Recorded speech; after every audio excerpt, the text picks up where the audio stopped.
We're at the airport, barefoot. It's not the first time.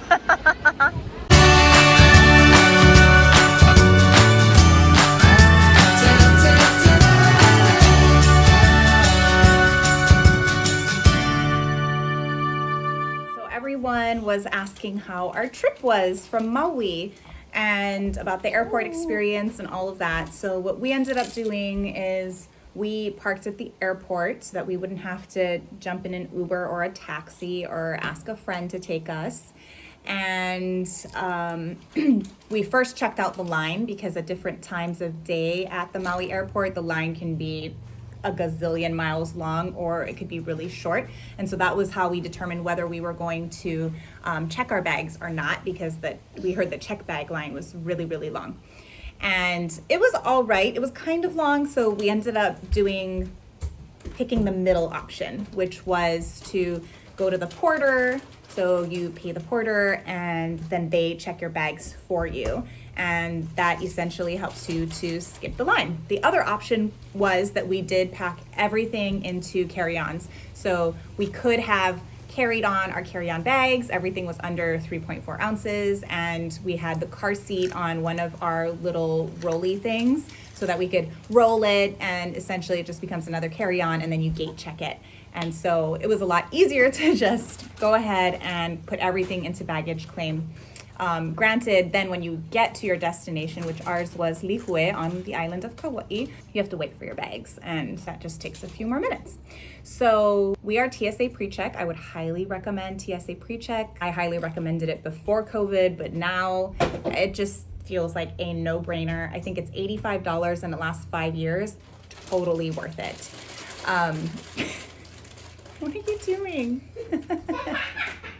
Silly goose. And speaking of children, if you have children, any child, I'm not sure if it's 12 and under or under 12, but that's the cutoff. So they go with you free. So we did Kaimi and I, my husband and I, a few years ago. We probably have a couple years left on it, and the kids come with us free. And people aren't distancing anymore at the airport, but everyone is wearing a mask. And so we were in line, and the TSA line, even for a pre-check, was pretty long. I would say it took, at least 20 minutes, right? 30? Which is the longest I've ever waited, but considering it's COVID and it was kind of a peak time, that was the other thing, is we decided to not go during like a peak time. There are only two options for us going directly from Maui to Kauai. One of the flights was it 10:30? I think it was at 10:30, and then the other one was at 1:30. But we know that all of the mainland flights are in the middle of the day. And so we decided to go with the early one so that our check-in process would be earlier in the day, not having to be at the airport along with everyone and their mother. Granted, Hawaiian Airlines will send you an email saying that you should get to the airport 3 hours in advance. So that is what they are recommending. They will not hold the plane for you if you are still in line at TSA. So keep all of that in mind. So the non-pre-check line takes like an hour to 2 hours. It's a big difference. And in pre-check, you don't have to take anything out. And so it's literally just put your bags on. We don't even have to take off our shoes. And they don't make you do this, the magnetic one. I don't know what it's called. Anyway, the big body machine, scan. The body scan. You don't have to do the body scan. You can just do metal detector. And if you have children, they also let you go through the metal detector. So that's always a plus instead of the body scan.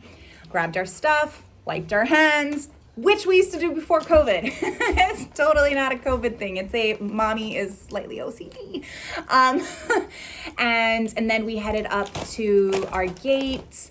We didn't want to hang out on the inside of the airport, and our airport is indoor-outdoor here on Maui. And so our plan was to just hang out outside where there's a breeze. Into the Hawaiian lounge, but it is packed in there. There are so many people, so we just grabbed juice and some tea and came outside.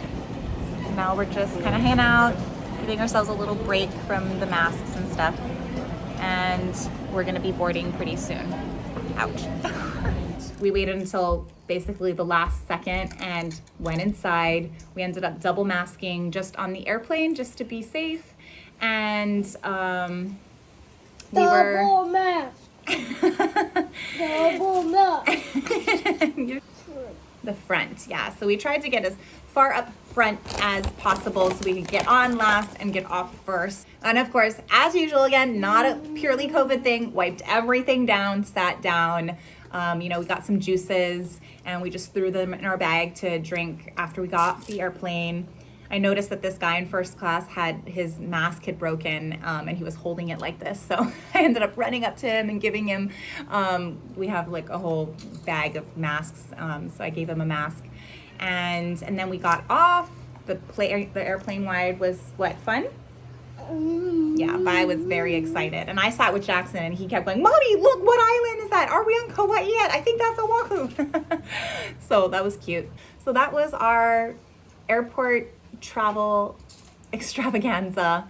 We tried to plan ahead of time to reduce all of the things that people have been having trouble with, which are renting a car. People were asking about the requirements. We showed our ID and that was it. We didn't have to test before or after. So inter-island travel right now, the date is July 2021. Inter-island travel right now is unrestricted. And so, you don't have to worry about any paperwork or anything like that. When we came off, they asked us, they were like, oh, where did you come from? And we had to say Maui. And it looked like, were they giving people bands? Chaim? Apparently, if you're a mainland traveler, you got a band. It sounded like mainland travelers had a band on, and so they had a separate line. But that line wasn't long either. That might have just been, though, because we were between mainland flights. We were trying to just reduce the amount of time that we would be in crowded spaces. And we felt good about it. Did you feel good about it? Yep. You guys feel good about it? All right. And that's the story. Not that I would recommend, what are they calling it? Unnecessary travel, non-essential travel.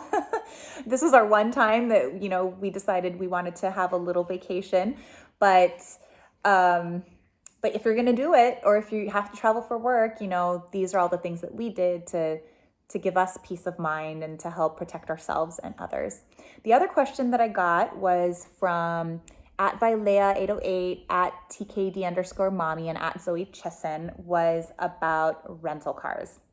So there is an issue with rental cars right now. I think most people know that. I just checked online, and if I was to rent a car for one day next week, it would cost $176 a day for an economy, compact, or mid-size car. So it's running about $170 to $200 a day right now, which is very high. We decided to forego getting a rental car and to reach out to friends on island to see if we could borrow their car. And so we ended up borrowing a car from a friend who happened to be flying out, and they left their car at the airport, and then we arranged to drop it off at their house on the way back, and then someone drove us to the airport. So that's what we did as far as the rental cars go. My recommendation for rental cars, if you need to get a rental car, is to use Discount Hawaii Car Rental.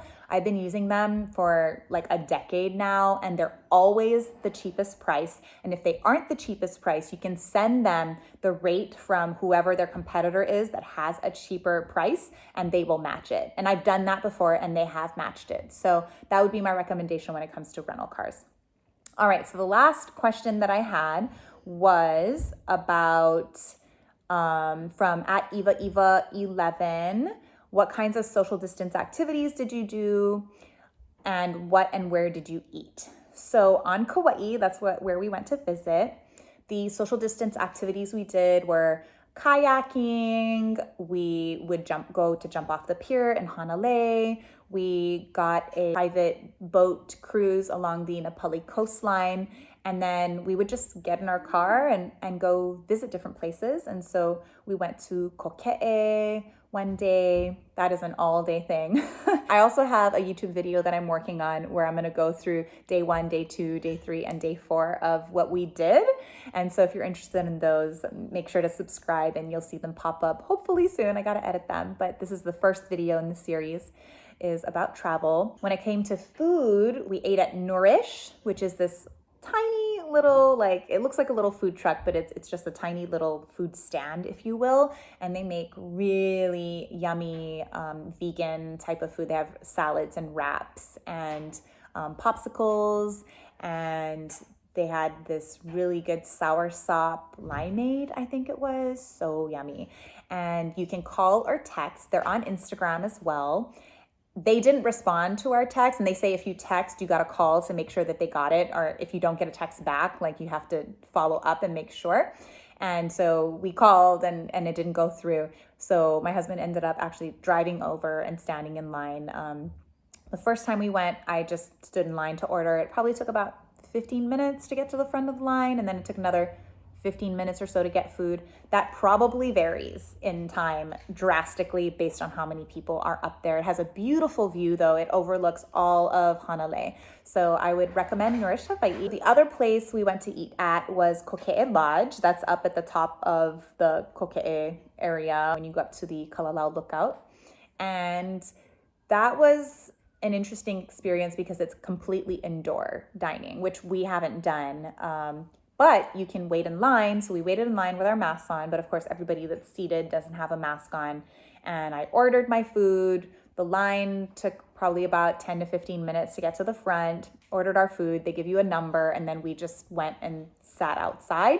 And it took about 15 minutes to get our food, and just went inside, grabbed our food, and then we decided to eat outside. And then we ate at Hamura's. We didn't eat at Hamura's. We called in the order to Hamura's. I suggest calling in early. So we called the order in around like 5 p.m., which I think is a little bit early for people to eat dinner, especially during the summer when the sun goes down at 7. But we called it in, we got there, and it was still, the order was there, but it hadn't been made yet. And so we had to go in and say, that's our order. And they're like, oh, okay, we'll put it in now. So, it's going to run the gamut when it comes to food places in Hanalei because of the caravan that's happening. People are stuck waiting to go into Hanalei. And so the lines are ridiculous. I went to go, actually there was no line, I should say, at the little sandwich place there, but the wait was an hour from when you ordered it to when you would get your food. And so we decided not to do that. And instead we went to Foodland where you can remember to pull a number. I got in line first and didn't pull a number. Pull a number, and then they'll get to you an order, and you can just, take the prepared foods. And that's what we ended up doing for lunch that day. We also love the poke at the fish market at the Dolphin Center. So fresh. The taco poke. Amazing. Highly recommend that. And again, if you go on like off hours, not during lunch, dinner time, but kind of in between, those would be the best times to go get food. And then my last thing to say is like restaurants can have month-long or more waits on reservations. So Barracuda, for example, my husband looked into it a couple weeks prior, and reservations were a month or more out. So there you have it. I think I covered everything. I hope that was helpful for you. I know it was kind of long, but hopefully it gives you a little bit of peace of mind and gives you some resources and tools and, different ideas for ways to keep yourself and your family safe as you travel. All right, have a great day, everyone. Bye.